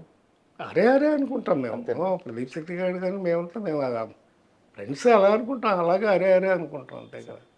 నేను తర్వాత మెల్లగా ఏంటంటే చిరంజీవి గారిని నేను ప్రొడ్యూసర్ అయ్యి ఆయన హీరో అయిన తర్వాత పేరు పెట్టి పిలవడం అది బాగోదని మెల్లమెల్లగా అప్పుడు కూడా చిరు అని పిలిచేవాళ్ళం, అంతేగాని అట్లాగా. మీరు ఇందాక ఒక మాట అన్నారు ఇప్పుడే, కెరీర్ స్టార్టింగ్లో వారి ఇంట్లో పేయింగ్ గెస్ట్గా ఉండేవారు కానీ బట్ ఎప్పుడూ పే చేసేవాళ్ళు కాదు, కాదు కానీ వాళ్ళు చూపించిన ఆదరణ గుర్తుపెట్టుకొని వాళ్ళకి ఇల్లు కట్టించారు, వాళ్ళ లైఫ్ సెటిల్ చేశారు, పెళ్లి చేశారని చెప్పారు. ఈ దాని కూడా మొదటి నుంచి ఉండేది రజనీకాంత్ గారి విషయంలో. అంటే మొదట్లో పరిస్థితి లేదు కదా ఆయనకి, తర్వాత ఎక్కడి నుంచి వస్తుంది, అది తర్వాత వచ్చింది. మీరు అంతా దగ్గర నుంచి చూసారు. రజనీ తను సంపాదించడం మొదలుపెట్టిన తర్వాత వాళ్ళ ఇంట్లో ఏంటంటే గేటు పక్కనే ఒక షెడ్ ఉండేది. ఓకే. ఆయన ఇంటికి పాయిస్ గార్డెన్లో ఆయనకి ఇల్లు ఉంటుంది. గేట్ దగ్గరే ఒక రూమ్, పెద్ద హాల్ లాంటి రూమ్ కట్టి దాంట్లో జిన్నవారి సరుకులు, పప్పులు, బెల్లాలు, బియ్యాలు అన్నీ మొత్తం సరుకులన్నీ స్టోర్ చేసి పెట్టేవాడు. ఎవరు వచ్చినా సరే ఎంత కావాలంటే అది తీసుకెళ్ళటమే, ఫ్రీగా వచ్చి తీసుకెళ్ళిపోవడం. ఫ్రీగానే ఆయన అలాగే ఇచ్చేవాడు. అవన్నీ చాలా మంచి పనులు చేసేవాళ్ళు అండి. Is very good, very nice. అంటే ఇప్పుడు ఆయన ఆస్తిలో కూడా వారసులకి ఏం రాదు అని చెప్పేసి వీళ్ళు కూడా రాశారు అని చెప్పి చాలా మంది చెప్తుంటారు, నిజమేనా అది? అంత ఎందుకు చేస్తారండి, మా పిల్లలు ఉన్నారు కదా, ఆడపిల్లలు ఉన్నారు కదా, ఇద్దరు ఆడపిల్లలు. కొంత లిమిటెడ్ వరకు వారసులకు ఇచ్చి మిగతాదంతా అని చెప్పేసి చెప్తుంటారు. ఎన్ని పుకార్లేనాయి ఎందుకు ఇస్తాడు సార్? పొలిటికల్గా కూడా ఇవ్వడం సార్. అలాగే గురికే ఏదో గాసిప్ ఏదో రాస్తూ ఉంటారు కదా, అంతేగాని అలా హెల్ప్ చేయడం చేస్తాడు. చిరంజీవి గారు చేస్తారు అలాగే. మనం సునామీ ఇచ్చినప్పుడు ఇది అందరికి హెల్ప్ చేస్తున్నాం కదా, ఇది కరోనా వచ్చినప్పుడు చాలా మందికి చేయాలి అలాగే. అవునవునవును. ఆ గుడ్ నేచర్ అనేది ఆటోమేటిక్గా హీరోలు ఉండిపోద్ది సార్ ఎంతో కొంత. అంటే వాళ్ళు వేసే పాత్రలు, వాటి స్వభావాలు వాళ్ళ పనిచేస్తాయి సార్. అందులోని కదా సక్సెస్ఫుల్. రామారావు గారు ఉన్నారంటే ఆయన దేవుడు అని ఫీల్ అయ్యేవాడు. లేకపోతే అంత కరెక్ట్గా ఎలా కన్వీనియన్స్గా ఉంటాడు ఆయన, ఎలా కన్విన్స్ చేయగలడు ఆడియన్స్ని. ఆయన స్వతహాగా నేను దేవుడు అనే ఫీల్ అయ్యేవాడు. అందుకే ఆ టీవీ, ఆ నటన, ఆ ఇన్వాల్వ్మెంట్ వచ్చేస్తుంది. ఆ క్వాలిటీస్ కూడా అలాగే డెవలప్ అవుతాయి. సో అంతులేని కథ దర్శకుడు కె బాలచంద్ర గారి గురించి ఎంత చెప్పుకున్నా తక్కువే, ఎందుకంటే ఆయన మీకు లైఫ్ ఇచ్చారు, మాకు అద్భుతమైన సినిమాలు ఇచ్చారు. సో రజనీకాంత్ గారు ఒక పెద్ద స్టార్గా ఎదిగిన తర్వాత ఆయన పట్ల తన కృతజ్ఞతను ఎలా చూపించారు? రజనీకాంత్ కానీ, కమల్ హాసన్ కానీ, బాలచంద్ర గారు ఉంటే ఎప్పుడు వీళ్ళు కూర్చుంటే నేను చూడలేదు, కుర్చీలో కూర్చుని చూడలేదు, ఎప్పుడు నిలబడే ఉంటారు ఇద్దరు, చేతులు కట్టుకుని నిలబడారు. మేము అందరం పైగా నేను ఎప్పుడు అనేప్పుడు కూర్చోండి అయ్యా, ఎందుకు అలా నిలబడతారు, కూర్చోండి అంటే కూర్చునేవాళ్ళం కాదు సార్. అంత గౌరవం వాళ్ళంటే ఉంది. రజనీకాంత్ గారు చేసిన ఇంకో గొప్ప పని ఏంటంటే కొంత స్టేజ్లో బాలచంద్ర గారి డాక్టర్ కూడా ప్రొడ్యూసర్, అల్లుడును డాక్టరు, వాడు ముత్తు తీస్తుంది వాళ్ళే సార్. కాకుండా ఇంకా 2-3 కొన్ని సినిమాలు తీస్తే అప్పుడు నష్టపోయారు సార్. ఆ టైంలోనే కథానాయకుడు రైట్స్ కొని మలయాళం సినిమా తీసుకొచ్చి తెలుగు వర్షను కథానాయకుడు సినిమా బాలచంద్ర గారికి ఇచ్చాడు ఆయన. డేట్స్ కొన్ని కోట్లు, ఎన్నో 7 కోట్లు 8 కోట్లు డబ్బు మిగిల్చి అది బాగా గురువు గారికి గురుదక్షిణగా ఇచ్చుకున్నాడు. సో అలాంటి చాలా ఉన్నాయండి. అసలు గురువు అంటే గొప్ప ఇది ఇద్దరికి, కమల్ హాసన్కి అయినా అంతే, ఇంకైనా అంతే. అవసరానికి అలాగే చేసావు. అప్పుడు బాలచంద్ర గారికి మీరు ఇంకా డైరెక్షన్ చేయొద్దు సార్ అంటే 100 సినిమాలు అయిపోయినాయి అప్పుడు. ఆయన ఆఖరికి చేసిన సినిమా ఉదయ్ కిరణ్ హీరోగా అవును సార్, పొయ్యి అని, అబద్ధం పొయ్యి అనే సినిమాలో అదే లాస్ట్ పిక్చరు. దాని తర్వాత ఇక మళ్ళీ డైరెక్ట్ చేయలేదు. మీ జీవితం మొత్తం సినిమాతో పాటే ట్రావెల్ అవుతూ ఉంది. అవును. ఏది మీకు ఎక్కువ సంతోషాన్ని ఇచ్చింది? ఏదో కెరీర్ బాగానే నడిచింది సార్. అట్లాగే నిర్మాత అయిన తర్వాత కూడా ఫస్ట్ పిక్చరే సక్సెస్ అయింది sir. Devanthakudu 100 days picture, S A Chandrasekhar garu director, Vijay వాళ్ళ ఫాదర్, విజయ్ ఫాదర్. ఇది విజయశాంతి చిరంజీవి గారితో సోలో హీరోయిన్ ఫస్ట్ పిక్చరు, నేను కూడా మంచి క్యారెక్టర్ చేయడం. అవును. దేవాంతకుడు సూపర్ హిట్ అయింది. ఇక్కడే సంధ్యా థియేటర్లో 100 డేస్ ఫంక్షన్ గ్రాండ్గా చేసాం. ఆ తర్వాత మళ్ళీ 4 ఏళ్ళకి మళ్ళీ నేను సినిమా తీద్దామని అడిగితే చిరంజీవి ఏమన్నా అంటే, అప్పుడు సుధాకర్‌కి, హరిప్రసాద్‌కి కూడా కొంచెం నేను హెల్ప్ చేద్దాం అనుకుంటున్నాను. హ్మ్. అందుకని నీకు ఎక్స్‌పీరియన్స్ ఉంది గనుక నువ్వు ప్రొడక్షన్ చూసుకో. సార్ వాళ్ళిద్దరికి కూడా షేర్ ఇచ్చి ముగ్గురు చేసుకోండి అని చెప్పి మళ్ళీ డేట్లు ఇచ్చాడు. నటుడిగా, డిస్ట్రిబ్యూటర్‌గా, నిర్మాతగా అన్ని దగ్గరలా మీరు సక్సెసే అయ్యారు. అవునండి. ఈ మధ్యలో ఫైనాన్షియల్ క్రైసిస్ ఎక్కడి నుంచి వచ్చింది? ఫైనాన్షియల్ క్రైసిస్ లేదండి అసలు. హ్మ్. లేదు. లేదు. జీవి నారాయణరావు అంటే వాళ్ళ నాన్నగారు గాని, వాళ్ళ నవయుగ డిస్ట్రిబ్యూషన్ గాని, జీవి నారాయణరావు సంపాదించిన ఆస్తి గాని, అతను తీసుకున్న రెమ్యునరేషన్ గాని, ఇవన్నిటితో పోలిస్తే ఈరోజు ఆయన వేరే స్థాయిలో ఉండాలి అనే మాట అయితే నేను విన్నాను. అది కరెక్ట్ ఆలోచన విధానం కాదండి. సినిమా ఫీల్డ్ అన్న తర్వాత సక్సెస్, ఫెయిల్యూర్ అని ఉంటాయి. బట్ మీకు సక్సెస్ రేట్ చాలా ఎక్కువ ఉంది. ఉంది గానీ ఫెయిల్యూర్స్ కూడా ఉన్నాయి. సార్. 'ఇంటికో రుద్రమ్మ' అని ఒక సినిమా తీశాను నేను. సార్. సుజాత గారును చాలా మంచి సబ్జెక్ట్. హ్మ్. తమిళ్‌లో 'వీటికొరు కண்ணగి' అని తమిళ్‌లో 100 డేస్ ఆడిన పిక్చర్. సార్. రీమేక్ చేశాను నేను. హ్మ్. సుజాత గారిని పెట్టి తీసా. హ్మ్. అది సుజాత గారు మిస్‌కాస్ట్ అయిపోయారు ఆ సినిమాలో. రివెంజ్ తీర్చుకునే కథకి సుజాత గారిని జనం యాక్సెప్ట్ చేయలే. సార్. అందుకని ఆ సినిమా ఫ్లాప్. అది ఆడలేదు. అలాగే తర్వాత 'పెళ్లి నీకు శుభం నాకు' అని ఒక సినిమా తీశారు నరేష్ గారితో. అది కొంచెం బ్యాక్ డ్రాప్ అయింది. అది రిలీజ్ అయిన తర్వాత బాగా పాపులర్ అయింది కానీ నరేష్ గారు, పిఎన్ రామచంద్రరావు డైరెక్షన్‌లో తీశారు. సో అలాగా ఒడిదుడుకులన్నీ ఎవరికైనా ఉంటాయి సార్ అవి. లేకుండా ఎవరు ఉండరు. నాకు తెలిసి మీరెక్కడ మోసపోలేదా డబ్బుల విషయంలో? లేదండి. ఎప్పుడూ లేదు. హ్మ్. ఏదో ప్లానింగ్‌గా చేసాం. సక్సెస్, ఫెయిల్యూర్ అయిందే తప్ప హ్మ్. బేసికల్‌గా అంటే ఫాదర్ డిస్ట్రిబ్యూటరు, బ్రదర్స్ అంతా బాగున్నారు. నాకెప్పుడు అలాంటి ఇబ్బంది గాని, ఫైనాన్షియల్ ఇబ్బంది ఎప్పుడూ లేదు. సో చిరంజీవి గారి విషయానికొస్తే ఎన్టీఆర్, ఏఎన్ఆర్, కృష్ణ, శోభన్ బాబు, కృష్ణంరాజు, మురళీమోహన్, చంద్రమోహన్ ఆయనొచ్చిన అతి కొద్ది కాలంలోకే నాగార్జున, వెంకటేష్, బాలకృష్ణ లాంటి యంగ్స్టర్స్ వచ్చారు. వీళ్ళందరినీ దాటుకొని శివశంకర వరప్రసాద్ మెగాస్టార్ ఎలా అయ్యాడంటే ఆ క్వాలిటీస్ ఏమని చెప్తారు మీరు? Hard work, sir. Hard work, hard work. There is no other way. Hmm. అంతే. కష్టపడ్డమే. ఆయన కష్టపడ్డాడు. ఫలితం దక్కింది ఆయనకి. చిత్తశుద్ధితో పనిచేశాడు. సార్. బేసికల్‌గా ఆయన హ్మ్, భారత్ స్కౌట్స్ దీంట్లో ట్రైన్ అయి ఉన్నాడు. హ్మ్. హ్మ్. అందుకని ఆ డిసిప్లిన్ మొదటి నుంచి అలవాటైపోయింది. ప్లస్ చిరంజీవి గారి ఫాదరు చాలా స్ట్రిక్ట్‌గా డిసిప్లిన్‌తో పెంచాడు పిల్లలు. అందుకని ఆ డిసిప్లిన్ అలవాటైంది. హ్మ్. లక్కీగా సురేఖ్ గారు భార్య కావటం, ఆ అమ్మాయి చాలా చాలా నా సిస్టర్‌లాగా. ఆ అమ్మాయి ఎంతో ఓపికగా ఆయనకి ఎప్పుడొచ్చినా, లేట్‌గా వచ్చినా, ఎలా చేసినా ఆయనకి చాలా బాగా చూసుకుని సార్. ఆహ్, ధర్మపత్నిగా అమ్మాయి చేసిన సేవ హ్మ్. అంతా ఇంత కాదు. That's why he is happy. చాలా ఆనందంగా ఉంది సార్. ఎందుకంటే చిరంజీవి గారి ప్రస్తావన వస్తే అందరూ ఇప్పుడు మనం మాట్లాడుకున్నట్టే ఆయన కష్టపడ్డాడు, ఆయన నేర్చుకున్నాడు, పడ్డాడు, లేచాడు, గెలిచాడు అందరూ ఇలా మాట్లాడుతూ ఉంటారు. అయితే ఆయన జీవిత భాగస్వామిగా సురేఖ గారి కష్టం గురించి చాలా తక్కువ మంది మాట్లాడతారు. మీరు చాలా దగ్గరగా ఉన్న మనిషి కాబట్టి ఆమె ప్రస్తావన తీసుకొచ్చారు. నాకంతా తోబుట్టువు లాంటిది. సార్. పైగా మా పెళ్ళిళ్ళు అందరివి ఒకే నెలలో అయినాయి. నా పెళ్ళి, చిరంజీవి గారి పెళ్ళి, రాజేంద్ర ప్రసాద్ పెళ్ళి. హ్మ్. మా ముగ్గురు పెద్ద పిల్లలు చిరంజీవి గారి పెద్దమ్మాయి, నా కొడుకు, రాజేంద్ర ప్రసాద్ కొడుకు. ముగ్గురు ఒకే నెలలో పుట్టారు. సార్. ముగ్గురు మేము మున్సిపల్‌కి షూటింగ్ చేస్తున్నాం. హ్మ్. ఎక్కడే సంజీవ్ రెడ్డి నగర్‌లో. హ్మ్. అదే షూటింగ్‌లో ముగ్గురు పిల్లలు పుట్టారు. ఆ ముగ్గురిని కూడా పార్టీలు చేసుకున్నాం. సార్. అలాగా కోయిన్సిడెన్స్ ఇయన్నీ. So, we had a good life. Chiranjeevi గారికి సక్సెస్‌లు ఉన్నాయి, ఫెయిల్యూర్ ఉన్నాయి. మధ్యలో ఒక పీరియడ్‌లో కొన్ని ఫ్లాపులు బాగా పడ్డాయి. సార్. సరిగ్గా ఎప్పుడంటే 'హిట్లర్‌కి' ముందు. హిట్లర్‌కి ముందు. హిట్లర్ నుంచి సెకండ్ ఇన్నింగ్స్ అంటారు. ఆ!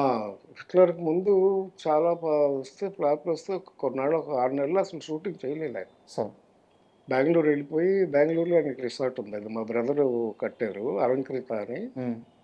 అందులో ఆయనకి హౌస్ ఉంది, సొంత హౌసు, 4 ఎకరాలు సైట్లో ఇల్లు ఉంది. అక్కడికి వెళ్ళిపోయి అక్కడే ఉండిపోయారు.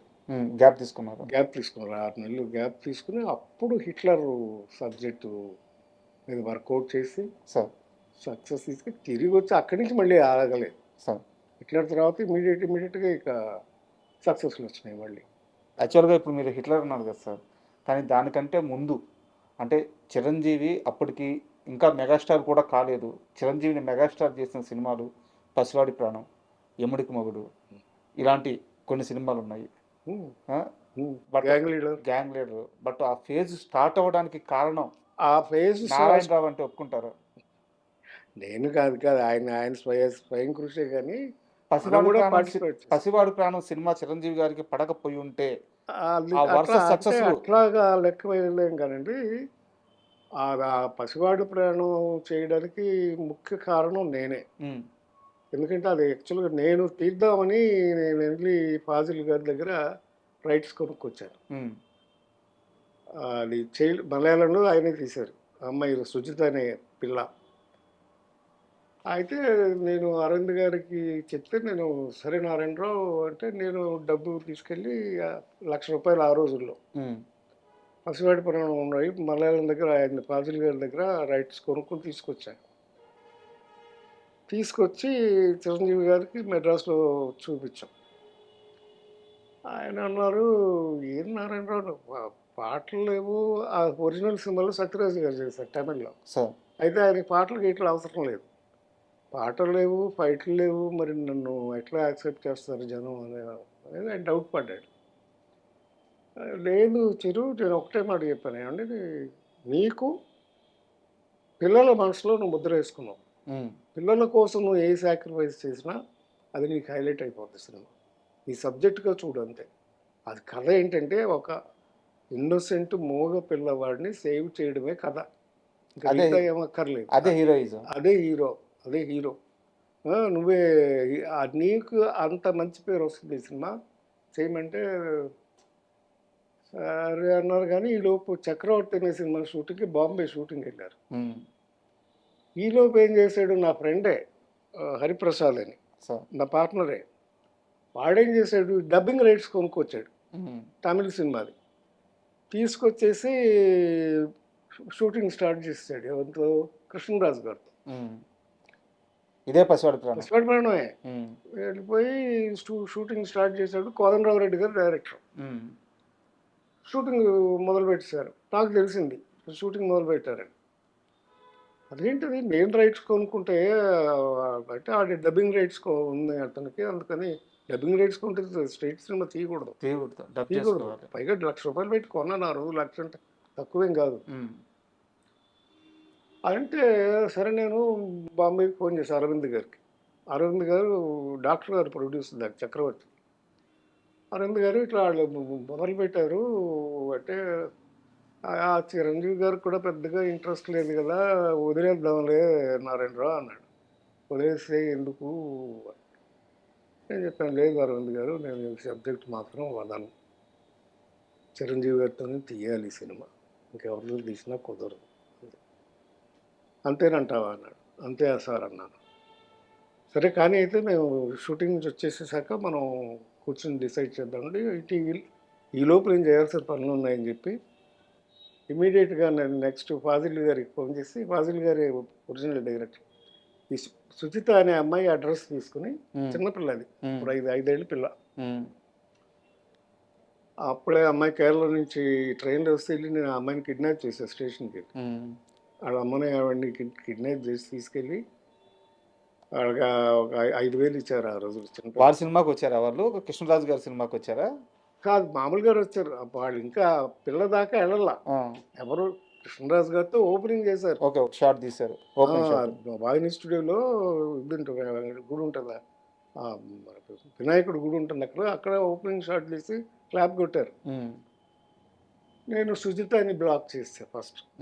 తర్వాత రఘువరన్, అప్పటికే నేను సినిమాలు చేస్తున్నాను రఘువరన్తో. రఘువరన్ ఫోన్ చేసి రఘువరన్ బ్లాక్ చేశాను. రఘువరన్, నేను తీస్తున్నాను ఈ సినిమా, నాకు కావాలి. సరే అని డేట్లు ఇచ్చేస్తాను, బ్లాక్ చేస్తాడు. తర్వాత యాంటోనీ అనే గడ్డపాడు ఉంటాడు, విలన్. వాడిని బ్లాక్ చేసేసారు, ఉమ్. ముగ్గురిని బ్లాక్ చేసి పెట్టారు. అప్పుడు చిరంజీవి గారు బాంబే నుంచి వచ్చారు. వాళ్ళ ముగ్గురు లేకపోతే ఆ సినిమా లేదు. సార్ కరెక్ట్, ఎమోషన్ పోద్ది. ఆ ముగ్గురు లేకపోతే లేదు, సినిమా లేదు. సరే, అరవింద్ గారు వీళ్ళు వచ్చిన తర్వాత ఆ, చిరంజీవి గారితో ఫోన్ చేయించారు కోదండరామరెడ్డి గారికి. కోదండరామరెడ్డి గారు, ఏంటి రెడ్డి గారు, మరి నారాయణరావు కొనుక్కొచ్చాడంట, తీస్తానని గొడవ చేస్తున్నాడు, ఏం చేద్దాం. నేను వచ్చేస్తున్నాను, ఆయన వచ్చేసాడు. ఉమ్. ఎట్లా అది పసివాడి ప్రాణం స్టార్ట్ అయింది. అంటే ఎందుకు అడిగానండి సార్ ఈ ప్రశ్న, నేను పసివాడి ప్రాణం తరువాత పడిన ప్రతి సినిమా ఆయన్ని సుప్రీం స్టార్ నుంచి మెగాస్టార్ని చేసింది. అవును. సో ఆ సినిమా స్టార్టింగ్ పాయింట్ అవును, పసివాడి ప్రాణం. పసివాడి ప్రాణం. పసివాడి ప్రాణం. సో ఆ సినిమా కోసం మీరు ఎంత కష్టపడ్డారు ఇదంతా తెలుసు నాకు. అదే. సో అందుకే ఇంకొకసారి మా ప్రేక్షకులకు తెలియాలని చెప్పి అడిగాను. పసివాడి ప్రాణం అండి స్టార్ట్ చేసాం. ఆ, దాంట్లో సుమలత క్యారెక్టర్ కూడా ఒరిజినల్ లేదు. సార్ ఆవిడ క్యారెక్టర్ యాడ్ చేసాం. సత్యానంద్ గారు నేను కూర్చునేవాళ్ళం ప్రతి సినిమాకి స్క్రీన్ ప్లేకి. నేను ఎప్పుడు పేరు వేసుకోలేదు కానీ బిహైండ్ ద స్క్రీనే వర్క్ చేసేవాళ్ళం. సార్ మనకు కావాల్సిన పాయింట్లు అన్నీ పెట్టి 6 పాటలు పెట్టాం. పక్కా కమర్షియల్ మూవీ పక్కా కమర్షియల్ పిక్చర్ అయిపోయింది. ఫైట్లుగానే ఉన్నాయి, కథగానే ఉంది. ఇద్దరు హీరోయిన్లు ఉన్నారు, విజయశాంతి, సుమలత, ఇద్దరు హీరోయిన్లు, గ్లామర్ ఉంది. ప్లస్ మెయిన్ కథ థీమ్గానే ఉంది. చాలా, అందుకే సూపర్ హిట్ అయిపోయింది. సార్ ఒక సీరియస్ క్వశ్చన్ ఉంది, చాలామందికి ఈ ప్రశ్నకు సమాధానం తెలుసుకోవాలని ఉంది, కరెక్ట్గా చెప్పే మనిషి లేడు, మీరే దీనికి కరెక్ట్ పర్సన్ అనిపిస్తుంది. చిరంజీవి గారి కెరీర్లో, ఆయన సక్సెస్లో అల్లు అరవింద్ గారి పాత్ర ఎంత, ఆయన కష్టం ఎంత? చాలా ఉందండి, చాలా ఉంది. ఎందుకంటే చిరంజీవి గారి కంటే కూడా అల్లు రామలింగ గారి ద్వారా వాళ్ళ కొడుకుగా ఆయనకి సినిమా ఇండస్ట్రీలో మంచి పేరు ఉంది అప్పటికే. సార్ ప్లస్ ఆయన ప్రొడ్యూసర్గా కూడా అప్పటికే చాలా సినిమాలు తీసుకున్నారు. సత్యనారాయణ గారితో తీశారు సినిమాలు, బంట్రోత్ భార్య తీశారు, ఇలా అప్పటికే సినిమాలు తీసి ప్రొడక్షన్ చేస్తున్నారు. సో ఆయన అనుభవం ఆయనకు బాగా ఉపయోగపడింది చిరంజీవి గారికి. ఆయన శ్రమ పడకుండా ఆయన కరెక్ట్గా ప్లానింగ్ చేసుకుంటూ వెళ్ళడానికి main bone of the Chiranjeevi success is Allu Aravind కంప్లీట్గా. సో ఆయన ప్లానింగ్ కానీ ఆయన ఇది కానీ అన్నీ పర్ఫెక్ట్గా ఉండటం, ఆయనకి స్ట్రెయిన్ అవ్వకుండా ఆయన్ని నిలబెట్టినటువంటి ఘనత అల్లు అరవింద్ గారిది. మీకు తెలిసి ఏదైనా ఒక పర్టికులర్ సిచ్యువేషన్ ఆయన హ్యాండిల్ చేసింది గుర్తుందా మీకు? చిరంజీవి గారి కోసం అల్లు అరవింద్ గారు పడ్డ ఆ శ్రమ కానీ అన్నీ అండి. ఆయన 100 days ఫంక్షన్స్ కానీ అన్నీ, ప్రతి సినిమా ఆయనకి ఏ హీరోకి అలా ఉన్నాయండి. సంవత్సరానికి ప్రతి బర్త్డేకి ఓ పిక్చర్ 100 days ఫంక్షన్ ఆడేది. ఎలా వచ్చేది 100 days? ప్లానింగ్, అట్లా ప్లానింగ్ చేసేవారు మొదటి నుంచి. సినిమా ఎప్పుడు మొదలు పెడతాము, ఎప్పుడు ఫినిష్ అవుతుంది, ఆగస్టు 22కి 100 days ఫంక్షన్ చేయాలి. అలా ప్లాన్ చేస్తే ఆ 10 ఏళ్ళు చేసేవాళ్ళు ఆయన. గ్యాంగ్ లీడర్ ఏంటి, ఎముడికి మొగుడు ఏంటి, అన్నీ, అమ్మకి అత్తకి ఎముడు, అమ్మాయికి మొగుడు ఏంటి, అలాగే హిట్లరు, గ్యాంగ్ లీడర్ 5 ఊళ్ళల్లో 4 ఊళ్ళల్లో 100 days ఫంక్షన్ చేసాం ఒకే రోజు. తిరుపతి, హైదరాబాదు, వేలూరు, విజయవాడ. సో ఇంత ప్లానింగ్, ఆయన సర్కిల్ మెయింటైన్ చేయడం కూడా అరవింద్ గారు అలా మెయింటైన్ చేసేవారు. హీరో గారు కష్టం, హీరో గారు పడి ఆయన కాంటాక్ట్స్ ఆయనకు ఉండేవి. అరవింద్ గారు ఈ ప్లానింగ్ మొత్తం ఆయన చూసుకునేవాడు. వారిద్దరి మధ్య ఎలా ఉండేది సార్ అనుబంధం? బావబావమరుదులు. ఇంకా అనుబంధం అంటే ఏం చెప్పాలి, అంతకంటే సొంత చెల్లెనిచ్చినాక ఆ అనుభవం ఆల్మోస్ట్ ఫ్రెండ్లీగా ఉండేవారు, చాలా ఫ్రెండ్లీగా ఉండేవారు. ఆయనకి ఎక్కువ శ్రమ పడకుండా మొత్తం అంతా ఫైనాన్షియల్ విషయాలు కానీ అన్ని విషయాల్లోనూ జాగ్రత్తగా, ఏమాత్రం చిరంజీవి గారికి కష్టం కలగకుండా ఈ థాట్సే చేసేదాన్ని పనులు. స్టాఫ్ని బట్టి మేమందరం కూడా కోఆపరేట్ చేసేవాళ్ళం. ప్రొడ్యూసర్గా కూడా కొంతమంది మేము ఏంటంటే, నేను కానీ కేఎస్ రామారావు గారు కానీ, మేమందరూ చిరంజీవి గారితో ఓన్ చేసుకునేవాళ్ళం. ఆయన కూడా ప్రొడ్యూసర్ లాగా చూసేవాడు కాదు, ఫ్రెండ్స్ లాగా, ఫ్యామిలీ మెంబర్స్ లాగా చూసేవాడు.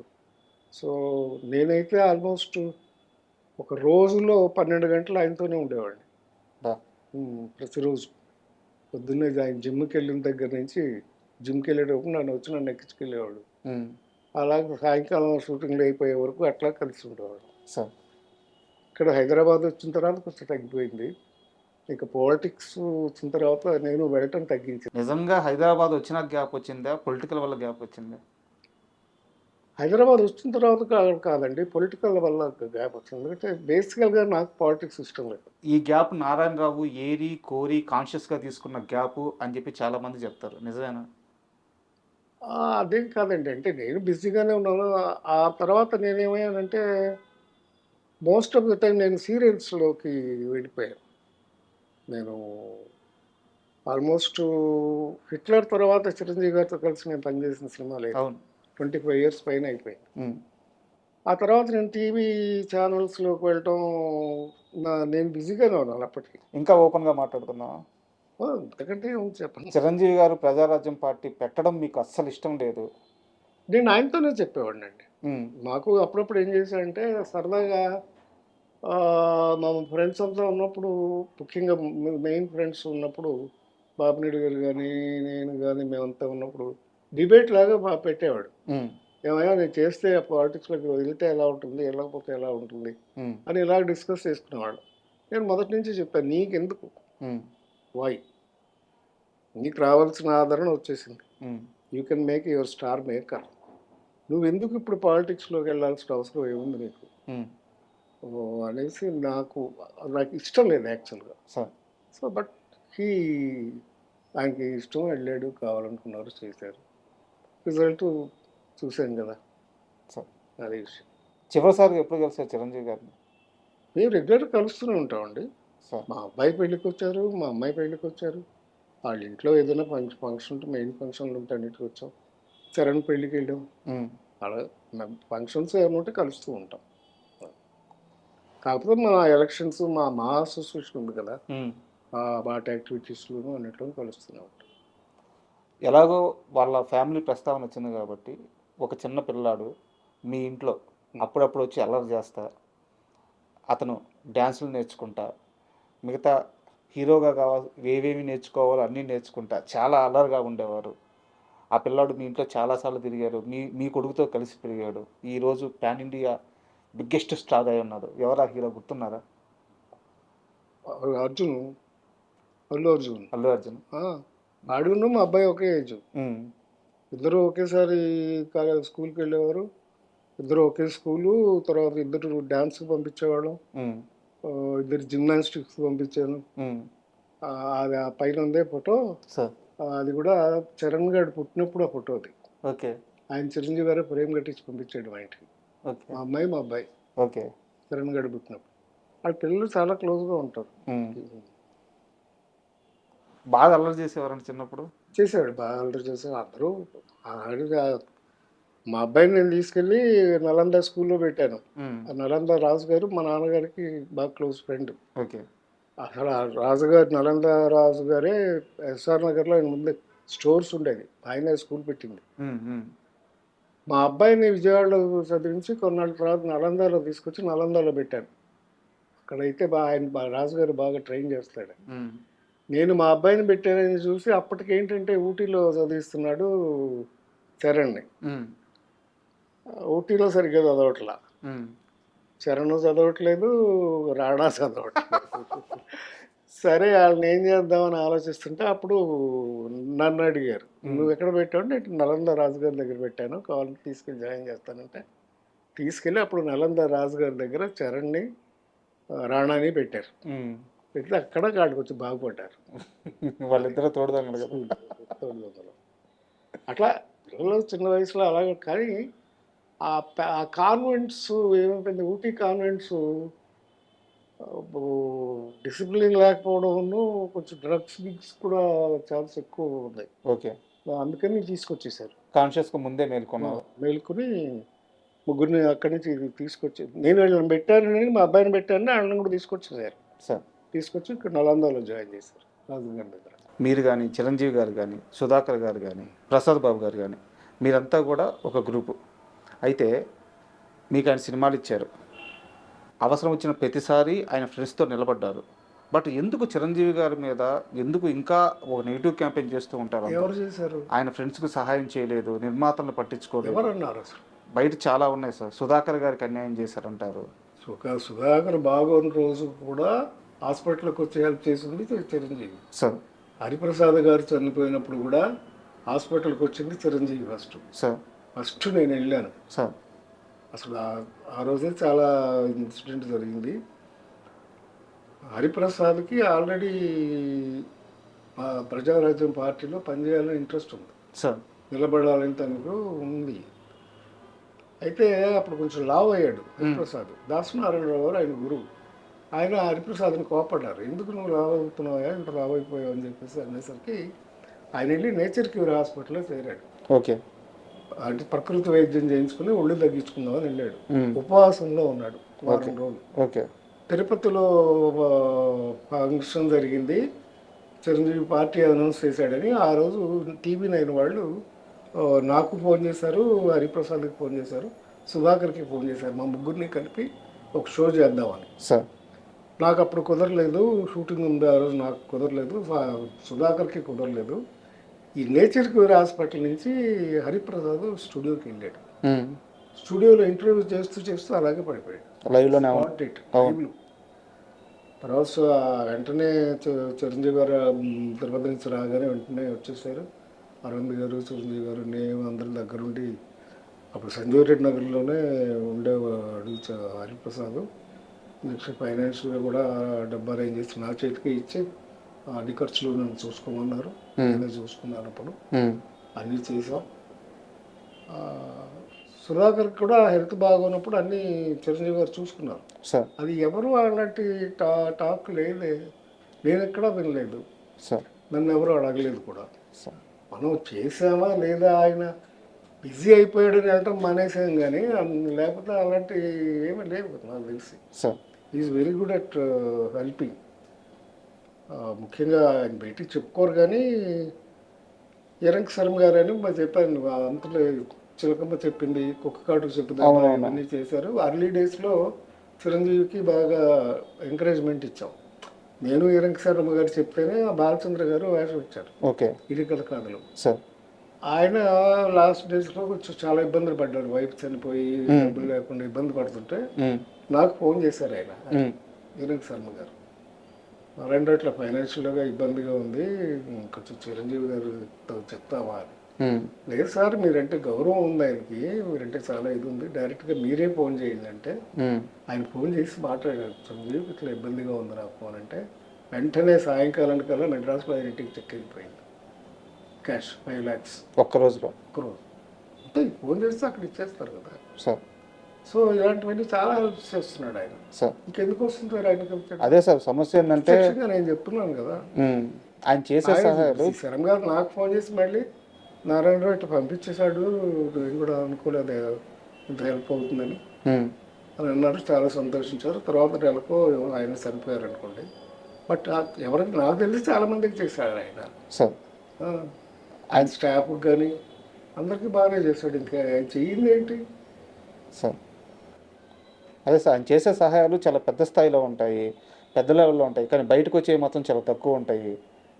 బయటకు చెప్పుకోరు సార్, అన్నిటికీ చెప్పుకునే రకం కాదు సార్. జాగ్రత్తగా ఉంటారు, అది తప్పులేదు. ఈ మనిషిని జాగ్రత్తగానే ఉండాలి, తప్పులేదు సార్. అంతేగాని ఏమి నాకు తెలిసి ఎవరికి అన్యాయం చేయలేదు. ఫ్రెండ్స్ కానీ అందరికీ బాగానే చూసుకున్నాడు, స్టాఫ్ని అందరినీ బాగానే చూసుకున్నాడు సార్. అండ్ ఆరోగ్యం ఎలా ఉంది సార్ ఇప్పుడు మీకు? నాకు బాగానే ఉందండి. ఆయన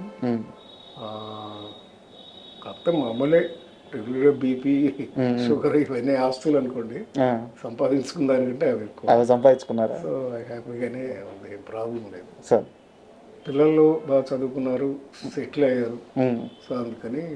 ఎక్కడ ఉంటారు సార్ పిల్లలు? మా అబ్బాయి ఇక్కడే ఉంటాడండి, సాఫ్ట్వేర్ స్కిల్ డెవలప్మెంట్ చేస్తున్నాడు. డాక్టర్ ఇలా ఉన్నారు. ఒక మనవడు, వాడు 4 years పిల్లాడికి. పాపను అల్లుడు ఇద్దరు లండన్లో ఉంటారు. వాళ్ళిద్దరూ ఫార్మసిస్టులు. So they have their own pharmacies. లండన్లోనే ఫార్మసీస్ పెట్టుకుని రన్ చేస్తున్నారు. వాళ్ళకి ఒక పాప, 6 years పాప. So so it's happy family. ఇప్పుడు మీతో ఎవరు ఉంటున్నారు? ప్రస్తుతం నేను ఇక్కడనే ఉంటున్నానండి. ఓకేనా మీకు డైలీ అన్నీ బాగానే ఉన్నాయి problem. Sir? Thank you very much. ఎందుకంటే మీలాంటి పెద్దవారితో కూర్చొని మాకు తెలియని చాలా విషయాలు, అన్నిటికంటే ముఖ్యంగా అంతులేని కథ సినిమా విశేషాలు, మీ సినీ కిరీ విశేషాలు, ఇలా అన్ని విషయాలు తెలుసుకున్నాం. Thank you very much. Thank you.